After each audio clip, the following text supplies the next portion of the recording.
Pernah kepikiran gak sih kalau jangan-jangan ada kekuatan tak kasat mata yang ngebentuk sejarah kita? Nah, hari ini kita akan menjelajahi sebuah teks yang mengajukan pertanyaan persis seperti itu. Dan kita akan bongkar klaim-klaimnya yang berani, slide demi slide.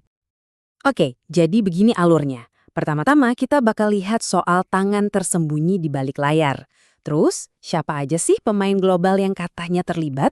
Habis itu kita bedah sistem kontrol yang mereka gunakan, lihat contoh kasus nyata di Operasi Indonesia, dan terakhir kita coba ungkap apa sih tujuan akhirnya, sebuah tatanan dunia baru.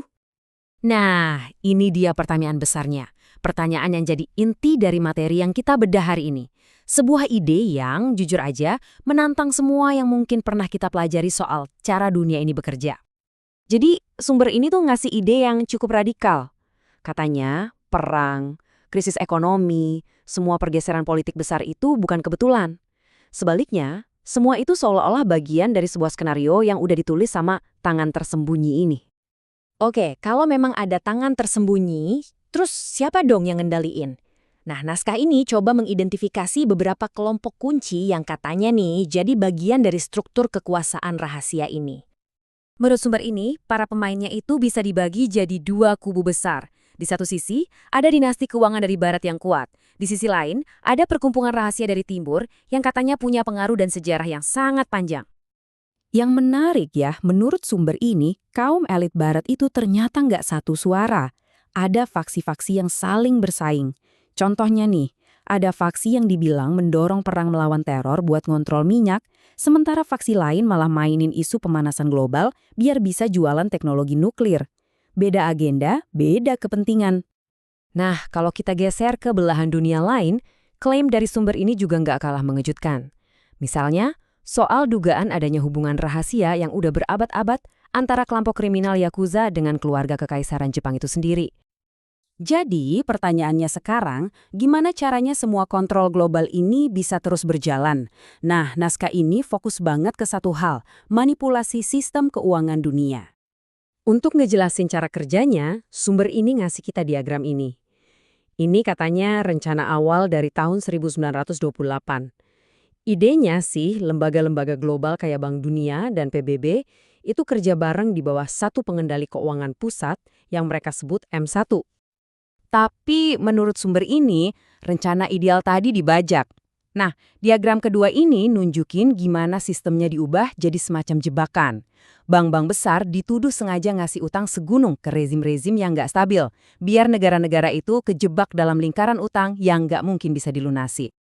Dan disinilah kuncinya, konsep yang disebut tukar guling utang.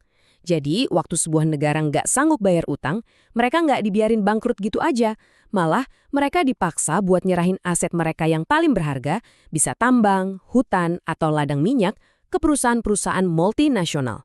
Ini kan intinya pemindahan kekayaan besar-besaran dari milik publik jadi milik swasta.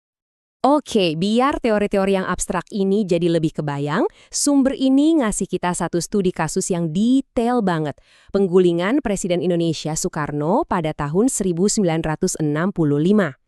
Kalau kita lihat lini masanya menurut naskah ini bukan rentetan kejadian acak. Ini kayak sebuah operasi jangka panjang.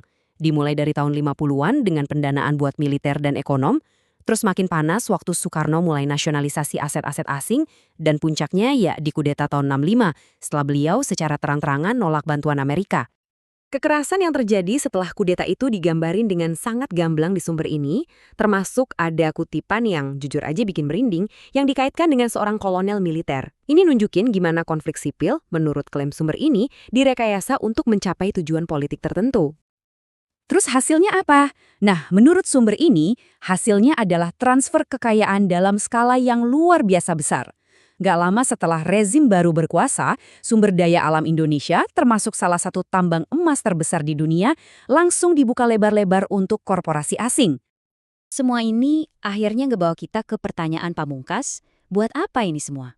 Menurut sumber ini, kejadian-kejadian tadi itu bukan tujuan akhir, tapi cuma langkah-langkah kecil menuju satu tujuan yang jauh lebih besar. Dan diagram yang sangat provokatif ini seolah merangkum semua narasi besar dari sumber ini. Di sini dia coba narik benang merah dari dinasti politik di Amerika, lewat perkumpulan rahasia kayak Skull and Bones, langsung nyambung ke Thule Society di Jerman yang dituduh sebagai penyandang dana Hitler. Bahkan, lebih jauh lagi, bagan ini juga mengklaim kalau di dalam jaringan ini sendiri ada perpecahan soal cara mencapai tujuan mereka.